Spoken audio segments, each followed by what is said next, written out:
¿Por qué estamos aquí como iglesia? ¿Por qué estamos aquí como iglesia? ¿Por qué no fuimos llevados a la presencia del Señor el momento que creímos el Evangelio?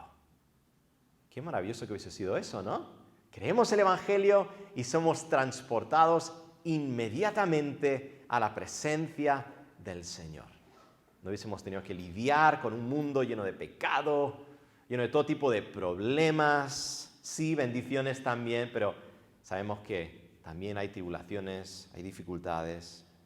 La respuesta que nos da la Biblia es que estamos aquí para glorificar a Dios haciendo algo que no podremos hacer en el cielo, haciendo algo ahora que no podremos hacer en el cielo.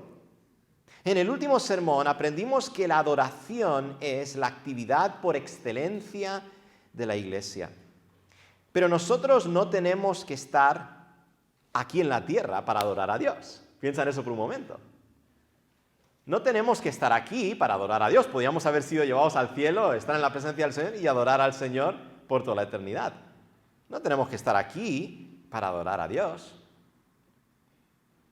Pero hay una actividad más que explica por qué estamos aquí como iglesia. En el intervalo entre la primera y segunda venida de Cristo. Y esa actividad es la misión de la iglesia aquí y ahora. Entonces, ¿qué hace la iglesia? El domingo pasado vimos el punto número 1. ¿Qué hace la iglesia? La iglesia adora a Dios. Esa es la actividad por excelencia de la iglesia. Hoy vamos a ver el punto número 2. ¿Qué hace la iglesia? Número 2. La iglesia avanza en la misión. La iglesia avanza. Por eso me encanta ese himno que hemos cantado hace un momento. Levántate, iglesia. Porque nos hace pensar en esa imagen de avanzar, de avanzar. Aunque la adoración es la actividad por excelencia de la iglesia tiene una misión y debe estar involucrada en ella. La misión de la iglesia está íntimamente relacionada con la adoración, porque la misión es el medio que Dios ha escogido para producir verdaderos adoradores. La adoración también alimenta la misión, porque cuanto más conocemos a Dios y le adoramos como su pueblo, más queremos que otros también le conozcan. Por eso podríamos decir, ¿por qué estamos aquí como iglesia? Para conocerle a Dios y darle a conocer. Es una forma muy simple de resumir por qué estamos aquí. Para conocerle y darle a conocer. Pero ¿cuál es la misión de la iglesia? ¿Cuál es la misión de la iglesia? Seguramente la descripción más completa que tenemos acerca de nuestra misión se halla en Mateo 28, del 18 al 20. Voy a ser sincero con vosotros, me sorprende mucho que este tema de la misión de la iglesia tenga que ser un debate, tenga que ser una discusión en algunos círculos. ¿Qué más tenía que haber hecho el Señor para comunicarnos exactamente lo que quería que hiciésemos que lo que tenemos aquí? ¿Qué descripción tan clara, tan directa de lo que el Señor quiere que nosotros hagamos? No tenemos que andar buscando otras cosas para ocupar nuestro tiempo, porque el Señor ya nos ha dado nuestras instrucciones. Tenemos una misión y creo que la descripción más completa que tenemos acerca de nuestra misión se encuentra en Mateo 28, del 18 al 20. Y dice así, lo acabamos de leer. Por tanto, id y haced discípulos a todas las naciones, bautizándolos en el nombre del Padre y del Hijo y del Espíritu Santo, enseñándoles que guarden todas las cosas que os he mandado, y he aquí yo estoy con vosotros todos los días hasta el fin del mundo. Amén. El verbo principal de la Gran Comisión en Mateo 28 es el verbo haced discípulos. Nuestra misión como iglesia es hacer discípulos a todas las naciones. Pero si hacer discípulos a todas las naciones es nuestra misión, entonces hay algunas preguntas que necesitamos contestar. Como por ejemplo, ¿qué es un discípulo? Si nuestra misión es hacer discípulos, necesitamos saber qué es un discípulo. ¿Qué significa hacer discípulos? ¿Qué involucra ese mandato de hacer discípulos? ¿Y cómo hacemos discípulos? Contestaremos estas preguntas una por una en este sermón, pero antes de contestar esas preguntas, necesitamos determinar a quién fue dada la Gran Comisión.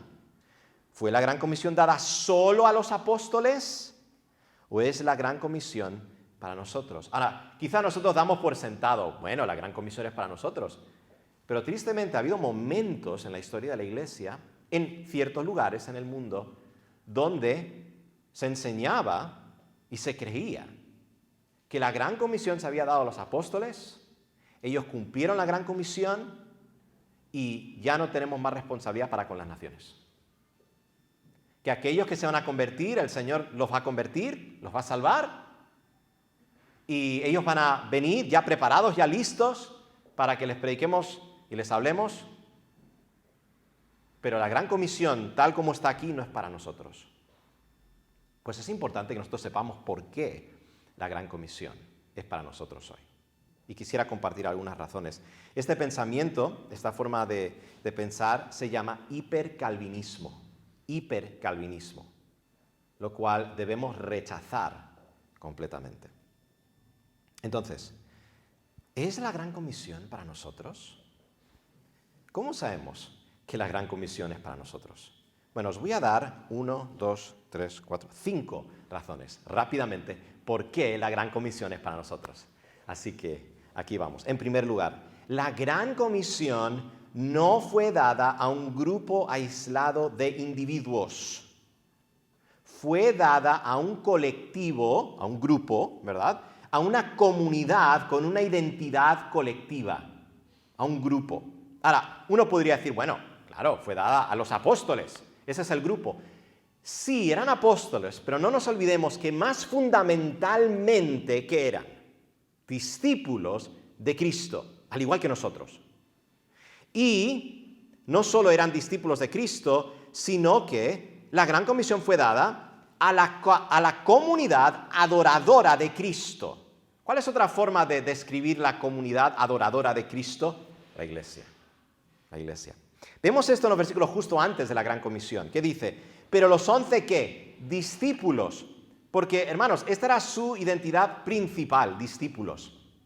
Apóstoles significa que fueron enviados por el Señor por una misión específica que nosotros no tenemos, ¿verdad? Ellos tenían que ser testigos oculares de lo que Cristo había hecho. Nosotros no somos testigos oculares.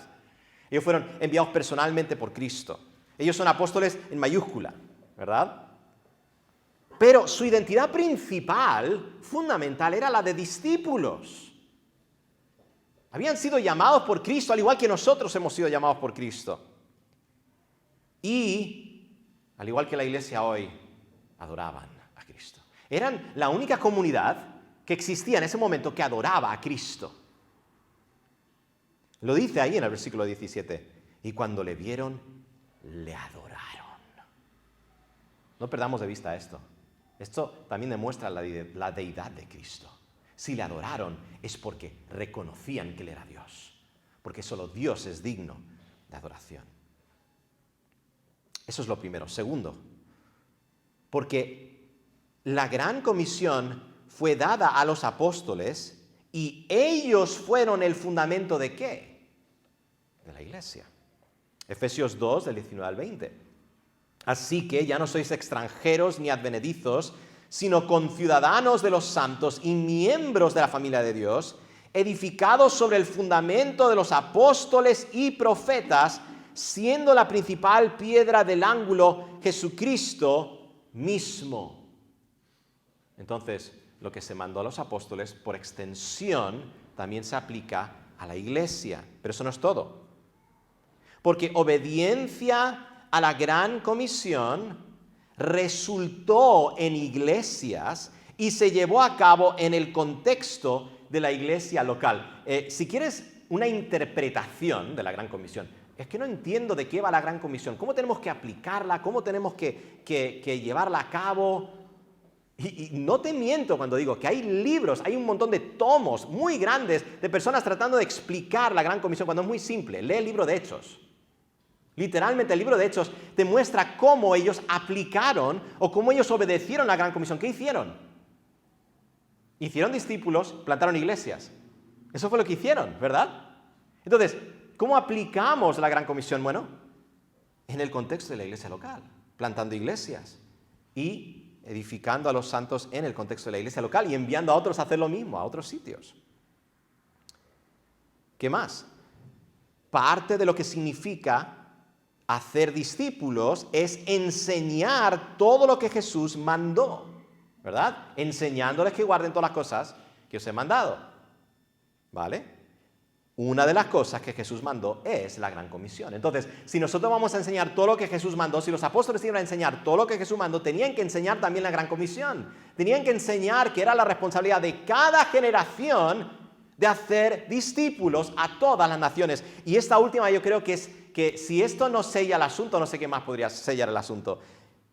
Por último, Cristo prometió estar con sus discípulos hasta el fin del mundo, Cristo, sabiendo que los apóstoles morirían antes. Yo sé que los apóstoles y los primeros cristianos no sabían cuándo Cristo iba a volver, pero Cristo sí sabía.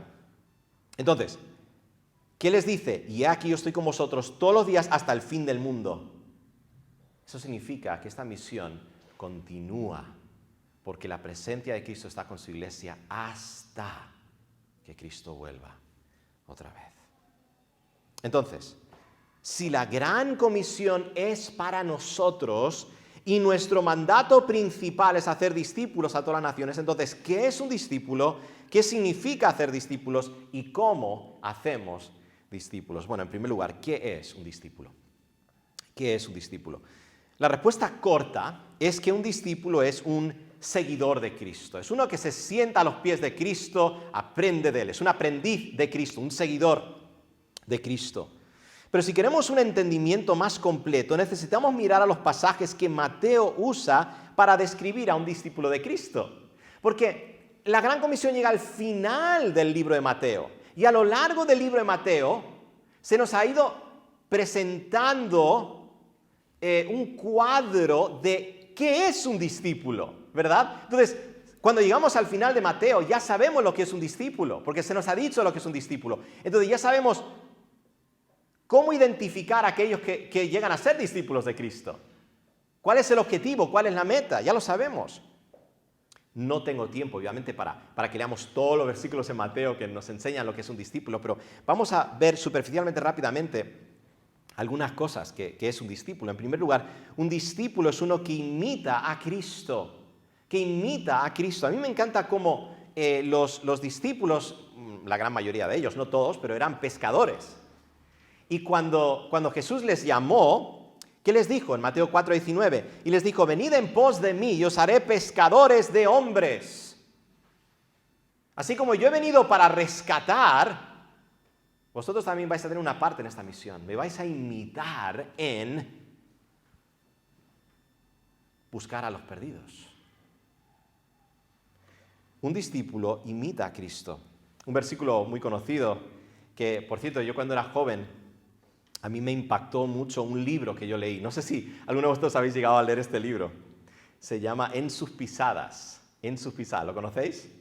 Os voy a decir una frase que salió de ese libro que llegó a ser muy famosa en el mundo, incluso fuera del cristianismo. Dice así, 1 Pedro 2:21, pues para esto fuisteis llamados, porque también Cristo padeció por nosotros, dejándonos ejemplo para que sigáis sus pisadas. Y este era el versículo que inspiró al autor de este libro. Yo cuando era joven firmaba mi Biblia, cuando firmaba la Biblia a alguien o qué sé yo, ponía 1 Pedro 2:21.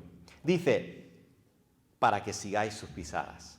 Lo que es curioso de este versículo es que nadie lee el contexto, porque está hablando de seguir a Cristo en su sufrimiento. Entonces muchas personas no están dispuestas a hacer eso. Bueno, de este libro nació esta idea de en inglés, What Would Jesus Do? ¿Qué haría Jesús? ¿Vale? Y el libro trata de cómo una comunidad es transformada porque todos se hacen la pregunta, ¿qué haría Jesús? ¿Verdad? ¿Qué haría Jesús? Mira, no voy a decir que cosas buenas no salieron de ese libro, pero hay un pequeño problema con ese libro, y es que es muy subjetivo, muy subjetivo. Porque si tú te tienes que hacer la pregunta, ¿qué haría Jesús? ¿Qué haría Jesús? Es posible que lo que tú piensas que haría Jesús no es lo que realmente hubiese hecho Jesús. Porque cada uno piensa que, bueno, Jesús haría esto en esta situación. Hay un montón de personas hoy en día que están diciendo que Jesús estaría a favor de, por ejemplo, el movimiento LGBTI, estaría a favor de muchas cosas que claramente sabemos que Jesús no estaría de acuerdo. Entonces, tengamos cuidado con eso, ¿verdad? Hay una mejor pregunta. ¿Qué hizo Jesús? ¿Qué hizo Jesús? ¿Qué dice las Escrituras? ¿Qué hizo Jesús? Pero aún con eso tenemos que tener cuidado y tenemos que entender que nosotros no somos Jesús. No somos Jesús. No podemos hacer todo lo que Cristo hizo. Pero todo aquello que por el poder del Espíritu Santo Cristo nos ha mandado a hacer en imitación a Él, lo debemos hacer. Y todo lo que Cristo nos ha pedido que hagamos en imitación de Él, nos ha dado el poder para hacerlo. No nos olvidemos de eso.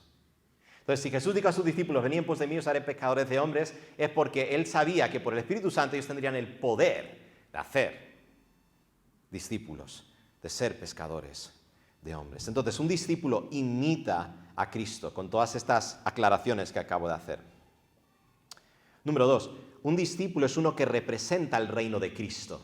Y esto lo vemos en el Sermón del Monte. En realidad, lo que vemos en el Sermón del Monte es una descripción de las características de aquellos que pertenecen al reino de Cristo. Entonces, es solo para aquellos que han nacido de nuevo, es solo para aquellos que han sido transformados por la gracia de Dios, porque si tú no eres creyente y tú tratas de hacer todo lo que hizo el Sermón del Monte, te vas a volver loco, ¿verdad? Describe las características de los ciudadanos del reino, y aún nosotros muchas veces fallamos en estas cosas. No está describiendo cómo nosotros vivimos todos los días perfectamente, pero sí describe cómo deberíamos vivir como representantes del reino de Cristo. Os animo a leer el Sermón del Monte. Una buena manera de entender cómo es un discípulo de Cristo. ¿Qué más? Un discípulo es uno que ama a Cristo sobre todas las cosas. Mateo 10, 37 dice, el que ama a padre o madre más que a mí no es digno de mí. El que ama a hijo o hija más que a mí no es digno de mí. Es increíble cuántas personas dicen seguir a Cristo, pero no están dispuestos a dejar, por ejemplo, su estilo de vida pecaminoso. No están dispuestos a, y esto es lo siguiente que vemos, el siguiente punto, un discípulo es uno que se niega a sí mismo. No están dispuestos a negarse a sí mismo. Quieren a Cristo, quieren el reconocimiento de ser seguidores de Cristo, pero no quieren tomar su cruz, como dice Mateo 16, 24. Si alguno quiere venir en pos de mí, niéguese a sí mismo y tome su cruz y sígame. No están dispuestos a morir a ellos mismos. Entonces, ¿cuántas personas andan por ahí en este mundo diciendo, yo soy seguidor de Cristo, pero quieren vivir sus vidas como les da la gana? ¿Qué más? Un discípulo es uno que adora a Cristo y se somete a su señorío. Esto ya lo hemos visto, ¿verdad? En Mateo 28, 16 al 18, pero los 11 discípulos se fueron a Galilea, al monte donde Jesús les había ordenado, y cuando le vieron, le adoraron. Pero algunos dudaban. Ya sabemos quiénes eran, ¿verdad? Los que dudaban, algunos de ellos. Y Jesús se acercó y les habló diciendo, toda potestad me es dada en el cielo y en la tierra. Yo soy Señor. Yo soy Señor.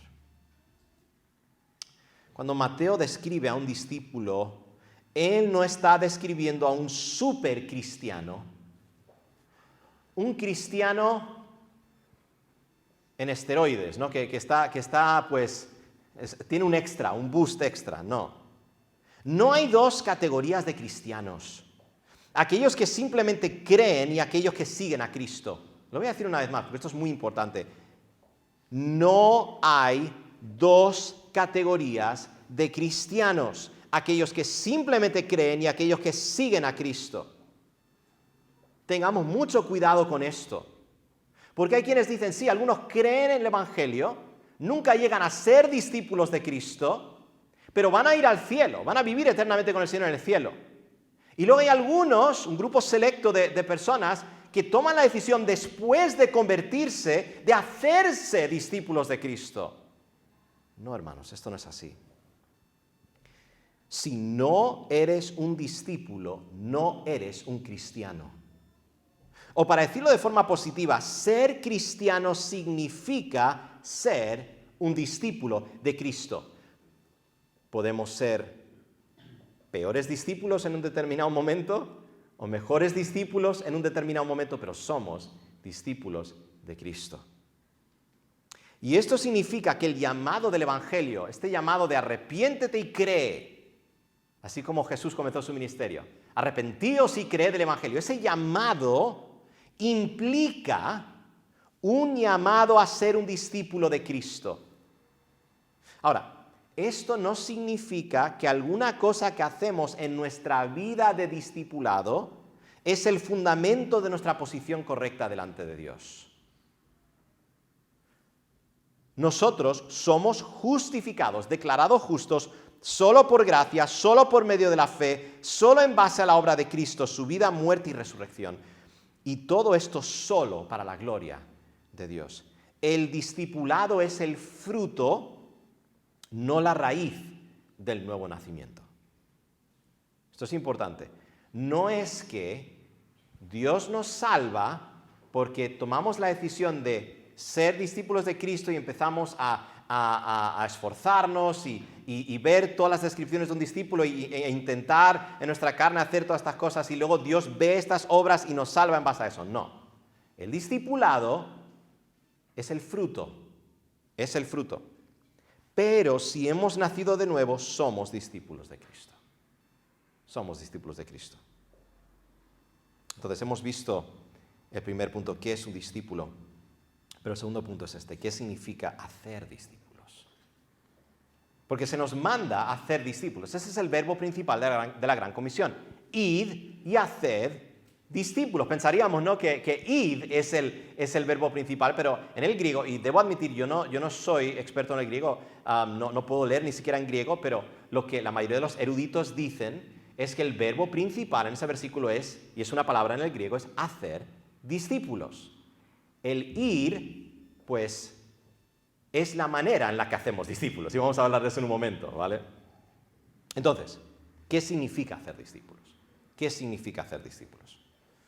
Pues ya sabéis que hace muchos años yo escribí una definición, una descripción de lo que significa hacer discípulos. Ahora, esto simplemente es una herramienta para ayudarnos a pensar en cómo hacer discípulos, cómo obedecer este mandamiento. Y la razón que yo traté de escribir esto es porque yo de niño, de joven, muchas veces yo tenía una confusión en mi mente acerca de lo que significaba hacer discípulos. Y esta confusión nacía de esta separación que muchos hacían entre aquellos que simplemente creen y son salvos, pero nunca en su vida muestran fruto de conversión. Nunca se demuestran ser discípulos de Cristo y ellos, porque tomaron una decisión en un momento de su vida, repitieron una oración en algún momento, ellos van a ir al cielo, van a ser salvos. Y luego tienes este otro grupo de discípulos, y esto es algo posterior, puede ser 1 año, puede ser 5 años, puede ser 15 años después. Entonces, esto creó confusión en mí, porque entonces el mandato de hacer discípulos, ¿qué es exactamente? ¿Verdad? Porque si esto es algo posterior, si esto es algo que sucede después, entonces significa que a personas que se han convertido ya, yo tengo que estar animándoles a que de una vez se decidan a ser discípulos de Cristo. Muy bien, anímate, sé discípulo de Cristo. No creo que eso es lo que está hablando. Jesús no dijo,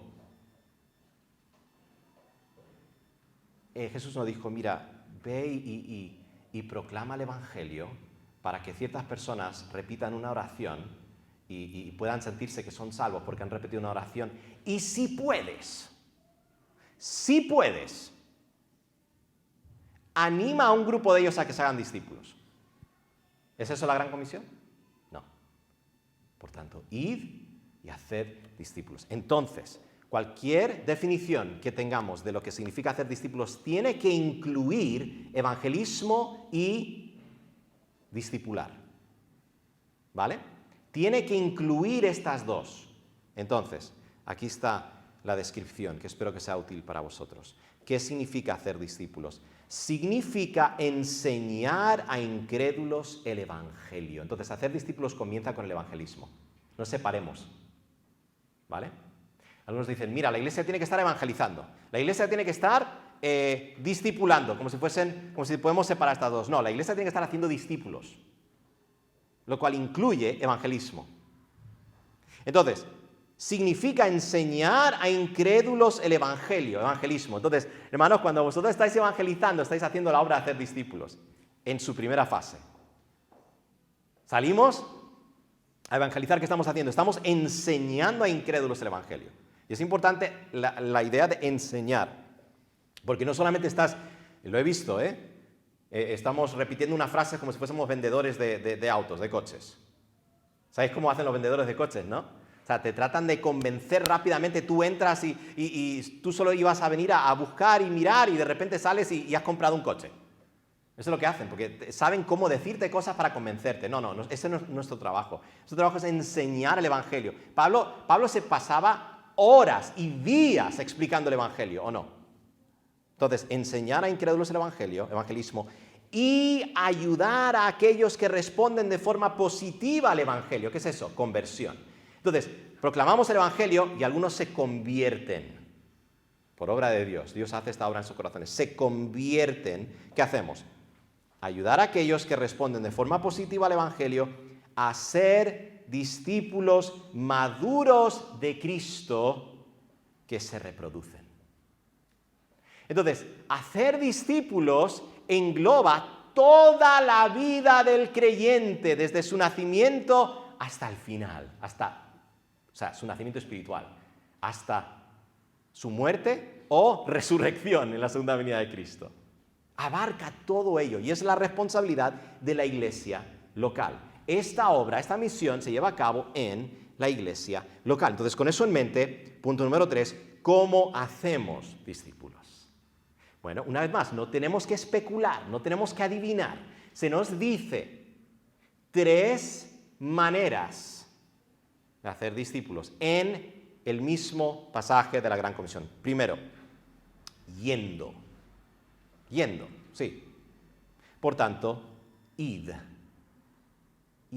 El verbo principal es hacer discípulos, el id es una de las maneras que hacemos discípulos, yendo. Se ha hablado mucho sobre lo que significa ir en el versículo 19. Es increíble cuántas cosas se debaten en la misiología, en el estudio de las misiones. Algunos dicen que ir significa ir a otro país como misionero. Cualquier cosa menos que eso es desobediencia a la Gran Comisión. En otras palabras, cuando dice ir, eso significa que tú tienes que irte a otro país y si no haces eso estás desobedeciendo a la Gran Comisión. Otros dicen que ir significa mientras estás yendo. En otras palabras, en tu día a día, mientras estás viviendo tu vida como creyente, como discípulo fiel de Cristo, donde quiera que estés, haz discípulos de Cristo. Sin embargo, estos dos enfoques no deberían ser mutuamente excluyentes. Ir requiere misiones a otros países, está implícito en eso, y ministerio en nuestra propia iglesia local, en nuestro propio contexto. Con eso en mente, es mejor entender ir como actuar, avanzar. En otras palabras, ¿cómo hacemos discípulos? Haciendo discípulos. ¿Cómo hacemos discípulos? Obedeciendo. Nunca vamos a hacer discípulos de las naciones si no estamos involucrados de forma activa en esa labor.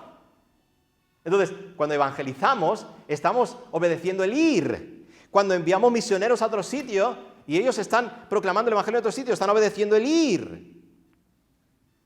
Se van a necesitar obras misioneras, pioneras y plantadores de iglesias en otros países, pero también se va a necesitar hacer discípulos en el contexto de nuestra propia iglesia local. Ir significa hacer lo que el mandato a hacer discípulos nos instruye a hacer. Entonces, lo primero que necesitamos para hacer discípulos de todas las naciones es ser intencionales en nuestra labor. Hacerlo con intención. Ser conscientes que nuestro trabajo es hacer discípulos y hacer discípulos. Entonces, ¿cómo hacemos discípulos? Yendo. ¿Vale? Entonces, solo hay una manera de hacer discípulos. Haciendo discípulos. Obedeciendo, yendo, avanzando. tomando pasos concretos para hacer discípulos. Cuando empezamos a compartir el Evangelio, tomamos la decisión de compartir el Evangelio con un vecino o con alguien, estamos avanzando, estamos yendo, ¿verdad? Cuando nos preparamos, hacemos un estudio, aprendemos cómo compartir el Evangelio mejor con alguien, estamos participando en el yendo. Número 2, ¿cómo hacemos discípulos? Bautizando. Por tanto, id y haced discípulos a todas las naciones, bautizándolos en el nombre del Padre y del Hijo y del Espíritu Santo. Entonces, cuando dice id a hacer discípulos a todas las naciones, sabemos que se está refiriendo a que de las naciones se van a convertir personas. Y de las personas que se conviertan, a esas personas vamos a bautizarlas. No podemos bautizar naciones, pero sí bautizamos individuos que se convierten en las naciones. Bautizándolos, eso es, los que se convierten, en el nombre del Padre y del Hijo y del Espíritu Santo. Es importante resaltar, como ya hablamos hace 2 semanas, el rol de la iglesia local en el bautismo. En el bautismo no solo la persona que se está bautizando se está identificando con Cristo en su muerte, sepultura y resurrección, sino que también se está identificando con una iglesia local. Y la iglesia local está públicamente afirmando la profesión de fe de la persona siendo bautizada y también responsabilizándose por su discipulado cristiano.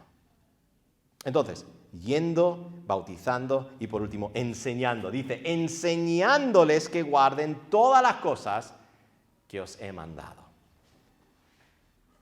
Ahora, aquellos que se convierten son bautizados, son afirmados en una iglesia local y luego se continúa con ellos. ¿Hasta cuándo? Bueno, se les tiene que enseñar a los discípulos que guarden todas las cosas que Jesús mandó. ¿Cuánto tiempo tarda eso? ¿Puedes hacer un seminario de una semana? ¿Puedes hacer un curso de una semana y ya lo tienes todo bien aprendido, dominado? No, esto es algo que va a ser a lo largo de toda tu vida. Por eso necesitamos una iglesia local, donde constantemente estamos siendo instruidos por el Señor. Nuestros hermanos nos están ayudando y nosotros estamos ayudando a nuestros hermanos en este trayecto que es el discipulado cristiano, el seguir a Cristo. Entonces, ¿cuánto tarda obedecer el mandato de Cristo de enseñar a aquellos que llegan a ser discípulos de Cristo por medio de la proclamación del Evangelio? Toda una vida. Toda una vida. Enseñar es más que simplemente impartir conocimiento en un aula, aunque eso es bueno, es necesario, pero no es suficiente. El modelo que vemos en la Biblia es discipulado vida sobre vida. Vida sobre vida. Es precioso ver el ejemplo de Cristo y una vez más tenemos que tener cuidado, siempre, cuidado entendiendo que no somos Cristo. Si queremos hacer todo exactamente como Cristo hizo, tenemos que reconocer que Él fue perfecto y nosotros no somos perfectos. Así que muchas veces con nuestras buenas intenciones vamos a intentar seguir el ejemplo de Cristo y vamos a equivocarnos, vamos a fallar. Por eso necesitamos la gracia de Dios en esos momentos. ¿Pero qué hizo Cristo? Marcos 3:14 dice, y estableció a 12 para que estuviesen con Él.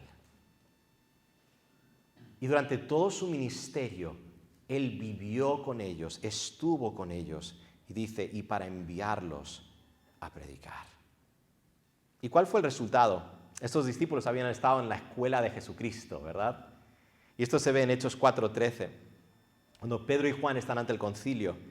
Y dice, entonces viendo el denuedo de Pedro y de Juan y sabiendo que eran hombres sin letras y del vulgo, se maravillaban y les reconocían que habían estado con Jesús, ¿verdad? Jesús les llamó a ellos para que estuviesen con Él y después fue evidente al resto del mundo que habían estado con Jesús, que habían estudiado en la escuela de Jesús.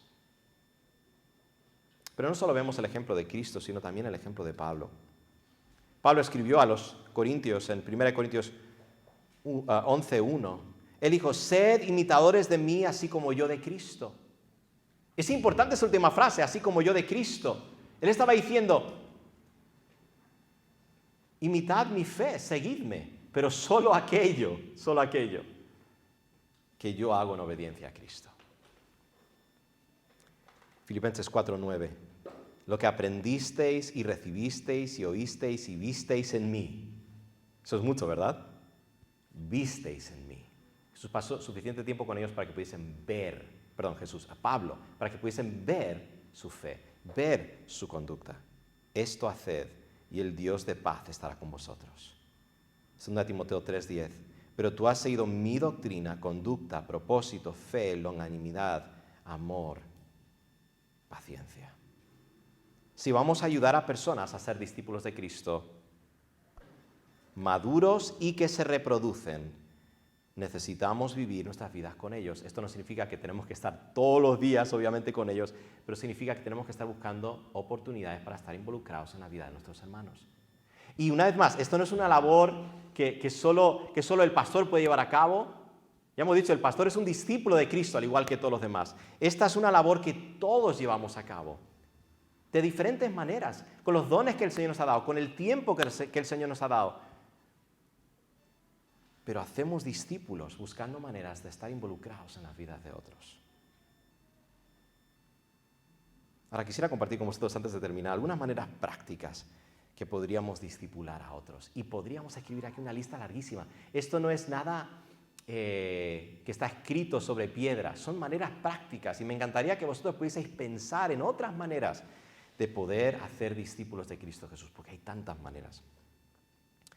Una de las maneras de hacer discípulos, por ejemplo, sería reunirte con un incrédulo, alguien que no es creyente, y estudiar un evangelio, quizá Marcos, Juan o algún otro libro de la Biblia, aunque los evangelios son muy buenos para que las personas puedan conocer a Cristo y conocer el evangelio, y estudiar con ellos un capítulo a la vez y hablar de ello. ¿Qué te ha parecido ese capítulo? ¿Qué te enseña esto acerca de quién es Cristo? ¿Qué te enseña esto acerca de lo que Cristo vino para hacer? No olvidemos, hacer discípulos involucra evangelismo. Entonces, y tenemos que enseñar el evangelio. Entonces, ¿qué oportunidad para poder enseñar el evangelio? Simplemente reuniéndonos con alguien y, mira, cada semana vamos a hacer un capítulo. Marcos tiene 16 capítulos, se puede hacer un capítulo a la semana. En 16 semanas ya lo tienes.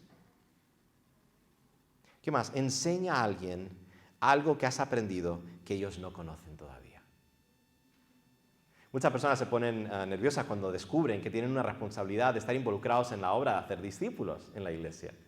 Dicen, pero yo no estoy preparado, yo no tengo la suficiente preparación, yo no sé cómo responder todas las preguntas, yo no sé cómo ayudar. Bueno, quiero que entendamos una cosa. Muchas veces pensamos en el discipulado de esta manera, no tienes como el maestro y el aprendiz. Pues no necesariamente, ¿vale? No necesariamente. Tenemos a dos discípulos que se están ayudando mutuamente a seguir a Cristo. ¿Vale? Esto no es una especie de jerarquía, sino que quizá el Señor me ha ayudado algo, me ha enseñado algo a mí, me ha ayudado a mí a aprender algo. Entonces yo como tu hermano, como tu hermana, te quiero ayudar a que tú también puedas aprender esto. ¿Verdad? A veces venimos aquí en el estudio bíblico de Ben y Be y algún hermano comparte cómo el Señor les ha ayudado a leer la Biblia, cómo sacar el máximo provecho de su lectura bíblica, cómo orar. Estamos ayudando a nuestros hermanos. Quizá el Señor nos ha ayudado a nosotros con algo, algún hermano nos ha instruido en algo, nos ha ayudado en algo y nosotros ahora les ayudamos a ellos. Hace pensar en Priscila y Aquila, ¿no? Como ellos discretamente, sin avergonzarle, le llaman a Apolos, que había entendido el Evangelio hasta cierto punto, pero había otras cosas que no había llegado a entender. Y le llaman y le ayudan a entender algo que él no había entendido todavía, para conocer más exactamente el camino de Jesús, el camino de Dios. ¿Qué oportunidad tenemos, verdad? Todo lo que hemos aprendido no es para que se nos quede a nosotros solamente, sino para que nosotros podamos transferir eso a nuestros hermanos, de alguna manera.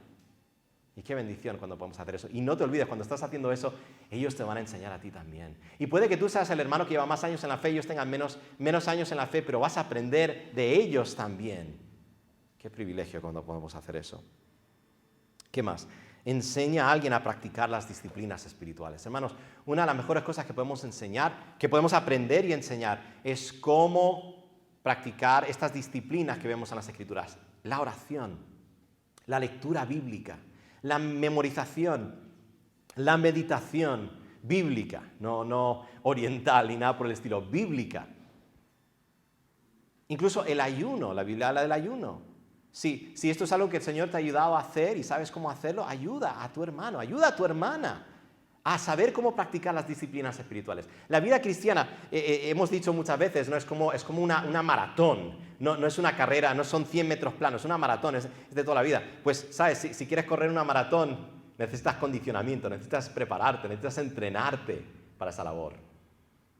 Entonces, quizá, si alguien no sabe nada de cómo entrenarse para una maratón y trata de correr una maratón, vamos, se va a hacer mucho daño. Entonces nosotros podemos decir, mira, déjame darte algunas claves que te van a ayudar en tu vida cristiana. Invita a alguien a acompañarte mientras vives tu vida. Tenemos que hacer cosas en el día a día, tenemos que ir a la tienda, tenemos que hacer diferentes cosas. Bueno, quizá una de las cosas que podrías hacer es simplemente traer a alguien contigo mientras estás viviendo tu vida normal. Mientras estás yendo a la tienda, mientras estás yendo al parque, ¿verdad? Y en esos momentos el Señor te puede abrir la puerta para hablar con ellos y compartir con ellos. Puede ser algo pequeño, puede ser algo corto, puede ser simplemente compartir algo que has aprendido de la palabra del Señor. Lee un libro con alguien. Mira, ¿por qué no leemos este libro? Este es un buen libro. Lo más importante es leer la Biblia, hermano, hermana. Pero este libro también es muy bueno, que te va a ayudar a conocer mejor a Dios. Y tener una discusión sobre lo leído, un capítulo a la semana. Y habla de lo leído. Coge una confesión de fe histórica. Tenemos nosotros nuestra confesión de fe que usamos aquí en la iglesia, que tiene referencias bíblicas. Os lo puedo mandar. Y estudia artículo por artículo con alguien, leyendo los versículos. Y podríamos añadir más y más a esta lista, cosas que podemos hacer. Qué privilegio que tenemos nosotros de poder estar involucrados en las vidas de otros. Pero no olvidemos, nosotros podemos ayudar a otros y al mismo tiempo estamos siendo ayudados por ellos. Estamos siendo ayudados por ellos. Hay muchas tareas nobles y necesarias que podríamos llevar a cabo como iglesia. Hay muchas tareas nobles y necesarias. Pero solo porque hay una tarea noble y necesaria no significa que debemos invertir nuestro tiempo y nuestra energía en ello. ¿Por qué? Porque nuestra responsabilidad principal es obedecer la gran comisión que se halla en su máxima expresión en Mateo 28, del 18 al 20. La misión de la iglesia es hacer discípulos a todas las naciones. ¿Cómo? Yendo, bautizando y enseñando. Es la razón por la cual estamos aquí como iglesia. Entonces, ¿qué hace la iglesia? La iglesia adora, la iglesia avanza en la misión. Vamos a orar. Señor y Padre Celestial, gracias, Señor, una vez más por tu palabra. Y Señor, yo te pido que tú nos puedas ayudar a todos nosotros a entender que como un todo, como una iglesia local, juntos compartimos en esta labor de hacer discípulos. Y qué privilegio que tenemos de tener una parte en extender tu reino, una parte en proclamar tu glorioso evangelio. Que esta gran comisión no fue dada solo a los discípulos, sino que también fue dada a nosotros.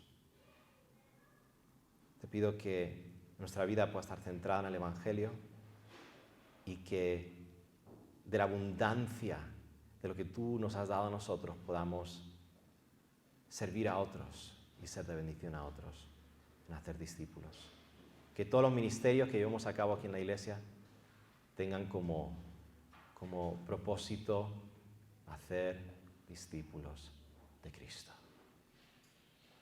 Te pido que por tu gracia nos permita ser cada vez más obedientes como discípulos, cada vez más sumisos a ti como discípulos. Pero sabemos que somos tus discípulos y hemos nacido de nuevo. Y lo que tú has comenzado en nosotros lo vas a terminar, lo vas a completar. Te alabamos por la gracia que tenemos en Cristo, por las veces que te fallamos. Oh Señor, fallamos, pero hay gracia en Cristo y descansamos en esa gracia. Porque todo te lo pido en el nombre de Jesús.